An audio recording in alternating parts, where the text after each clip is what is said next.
শুভ সকালের অনেক শুভেচ্ছা আর ভালোবাসা দিয়ে ব্লগটা শুরু করলাম।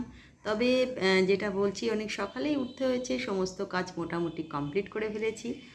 আর এখন জলখাবারের পালা। জলখাবারে যেটা কী করেছি, আর বাঁধাকপির তরকারি করেছি। এটাই হচ্ছে সকালের সব। হাজব্যান্ডকে গোছ করে দিয়ে দেবো, তারপর আমার খাওয়ার পালা। তারপর দুপুরে রান্না দেখি কি কি করা যায়, যেমন যেমন হবে।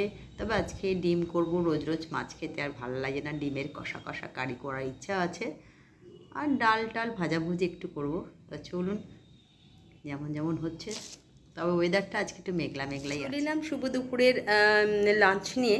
আর যেটা লাঞ্চ আজকে করেছি, সকালবেলা থেকে বৃষ্টি যাচ্ছে আর আসছে, এক নাগাড়ে কিন্তু হয়ে যাচ্ছে। বেশ ভাবলাম ওয়েদারটা ঠিক হয়ে গেল, কিন্তু ওয়েদার কিছুই ঠিক হয়নি। সেই বৃষ্টি একই রকম হয়ে চলেছে।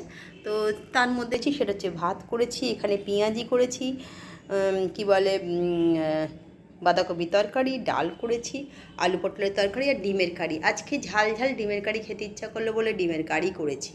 মাছ করে আর ভাল লাগে না, তাই করিনি। তা চলুন, শুভ দুপুরে সকলকে জানাই শুভেচ্ছা। এইভাবেই দুপুরটা কেটে যাচ্ছে, কারণ এরপর আছে পড়াতে যাওয়া আছে, পড়ানো। কারণ ইংলিশ মিডিয়ামে যেহেতু পরীক্ষাগুলো চলছে, তাই পড়াতে যেতেই হবে। আর যেটা না বললেই নয়, যে ওয়েদার যদি ঠিক থাকে সব ঠিক থাকে, কিন্তু আকাশ বড্ড গোমরা করে আছে মুখ।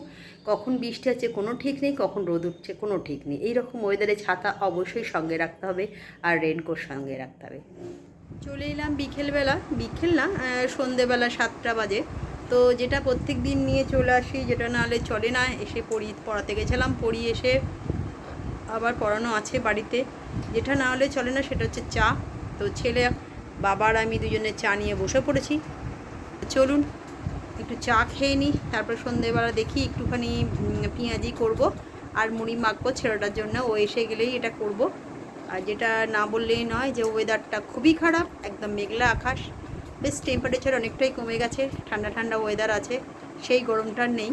আর একটা কথা না বলে নয়, প্রচণ্ড সর্দি কাশি, এই জ্বর জ্বালা হচ্ছে। আমার স্টুডেন্টগুলোর এখন পরীক্ষা সামনে, তার মধ্যেই সব জ্বর সর্দি কাশি লেগেই রয়েছে।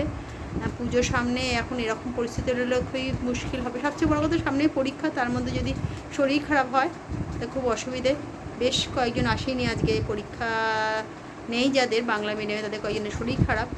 আর কয়েকজন আছে, আজকে গণেশ ঠাকুরের ভাসান, কালকে বৃহস্পতিবার ছিল, গণেশ ঠাকুরের ভাসান হয়নি, আজকে ভাসান হবে, তাই ঠাকুরের সাথে যাবে ভাসান দিতে, তাই জন্য আসবে। তো চলুন, পরে সন্ধ্যেবেলা আবার কথা।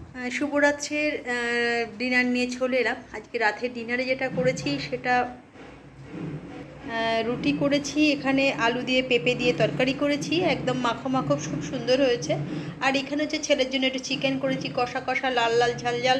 সকালে যায় ও ভাত শুধু খেয়ে চলে যায়, আলু ভাতে ভাত বা ডাল ভাতে ভাত খেয়ে যায়, দুপুরে খাওয়ায় না।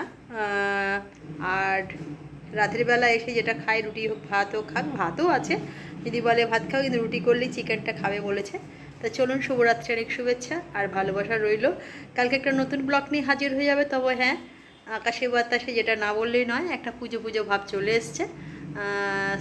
স্টুডেন্টদেরও মনে দেখছি পরীক্ষা চলছে, তবুও বলছে মিস পুজো এসে গেছে।